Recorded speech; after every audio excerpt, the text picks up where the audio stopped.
The night of the Beaumont Charity Gala would be remembered for three things: dazzling lights, a sea of designer gowns, and the whispers that sliced through the hall like knives. Why her? She's not exactly what I expected from Adrian King. The billionaire could choose any woman. Why marry her? Their words traveled, cruel, coated with envy, and stabbed their target straight in the heart. Naomi King stood still, refusing to flinch. Her deep brown skin glowed under the chandeliers, her coiled hair pinned in a soft crown, and her form hugged a royal blue gown she had spent hours altering by hand. Yet, despite the effort, she could still hear the venom. Ugly. Not worthy. Not the billionaire's type. She forced a graceful smile, even as pain twisted inside. Across the hall, the man who was the cause of this storm moved with the confidence of someone used to owning the world. Adrian King, CEO, Billionaire, the most sought-after bachelor in New York, cut through the crowd in a flawless black tuxedo. But the moment his eyes found his wife, everything stopped. His expression softened. He didn't see what the world tried to point out, he only saw his Naomi. He walked straight to her, ignoring the people trying to grab his attention. When he reached her, he wrapped an arm around her waist and kissed her temple. "You look breathtaking," he whispered. Naomi offered a faint smile. She had learned not to contradict him, it only led to arguments where he insisted she was perfect. But tonight, the insults felt heavier. Adrian noticed. "Who said something?" "Nothing," she lied. "I'm fine." His jaw tightened. He knew she wasn't. When news broke that the billionaire was marrying a woman who didn't fit society's standards of beauty, the internet had erupted. She must have trapped him. Gold digger. He's only marrying her for charity image. In truth, Adrian married Naomi because she was the only woman who ever saw him, not his money or fame. They met during a power outage in his London office building. She was the electrical engineer sent to fix the emergency system. He remembered her focus, her steady hands, and the way she scolded him for hovering too close to the fuse box. "You're blocking my light." "Move," she had said without looking up. He had been stunned. No one ever spoke to him like that. Naomi didn't know his name then. She treated him like a person, not a walking fortune. For Adrian, it was over from the moment she said, "Pass me the pliers, please." But the world didn't know that. And tonight, they made sure Naomi felt it. Naomi excused herself from Adrian's side after a senator's wife stared at her like something under her shoe. She slipped into a quiet terrace outside the ballroom, hugging her arms against the cold. The city glittered beneath her, but the beauty brought her no comfort. Maybe everyone was right. Maybe she really didn't fit beside a man like him. Her thoughts spiraled until a familiar coat draped over her shoulders. Adrian. He turned her to face him gently. "Naomi, talk to me." Her throat tightened.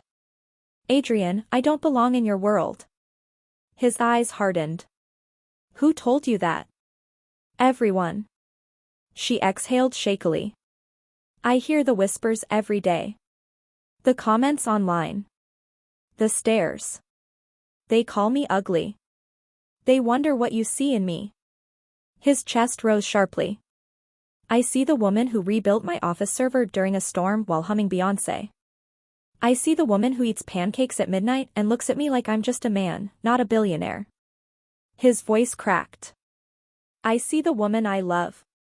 Tears burned her eyes. "I married you," he said quietly, "because your soul is beautiful. But what they don't understand is, you are physically stunning. They're too blind to see it." She shook her head. "You're biased." He cupped her face tenderly. "I'm obsessed." A shiver ran through her. He wasn't lying. A week later, Adrian made a decision. If the world refused to see Naomi's beauty, he would show them. Hiring stylists wasn't enough, Naomi hated feeling polished. So instead, he hired a photography team known for capturing raw, natural beauty. He convinced Naomi to let them follow her for 7 days, not glamorized, not styled.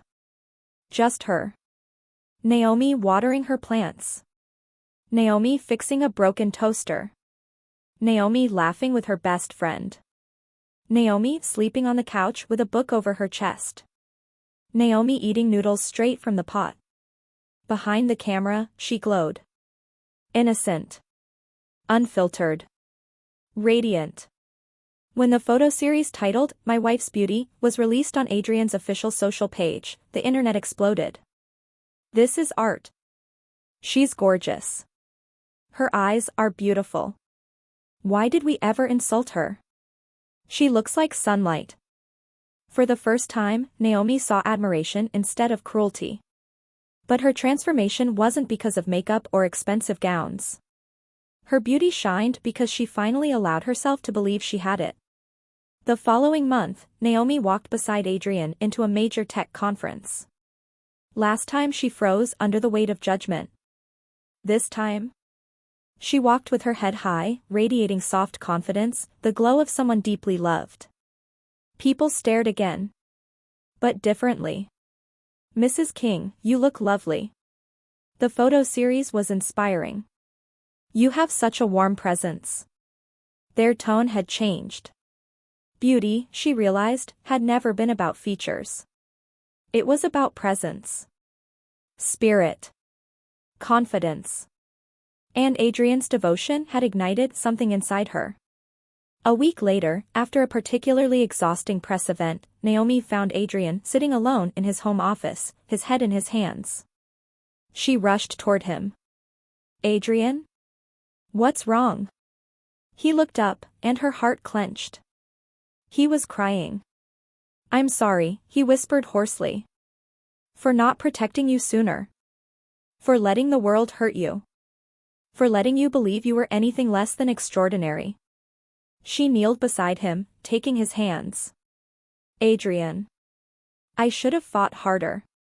His voice broke. You're the most beautiful woman I've ever seen. And when they insulted you, he shut his eyes. It killed me. She squeezed his fingers. You fought for me. Always. You showed me the truth when I couldn't see it. He shook his head. I'm obsessed with you, Naomi. Truly. And it terrifies me because I love you more than I know how to say. Her breath caught. Slowly, she climbed onto his lap, cupping his face. You don't have to say it perfectly. I feel it. He exhaled shakily, resting his forehead on hers. Stay with me, he whispered. Always. Months passed. Their marriage deepened. Naomi grew into her confidence like a flower unfolding. She wore colors she once avoided. She started her own engineering workshop for underprivileged girls. She laughed easily, loved fiercely, and walked beside Adrian like the queen he always believed she was. One evening, after a gala where she received a standing ovation for her charity work, Naomi found Adrian staring at her in their penthouse bedroom. What? She laughed self-consciously. He walked toward her like a man mesmerized. Do you have any idea, he murmured, how beautiful you are? She blushed. Adrian. He lifted her chin. He traced the line of her jaw, this glow, this confidence, this strength. It's breathtaking. I loved you before. But now. I'm undone. Her heart fluttered wildly.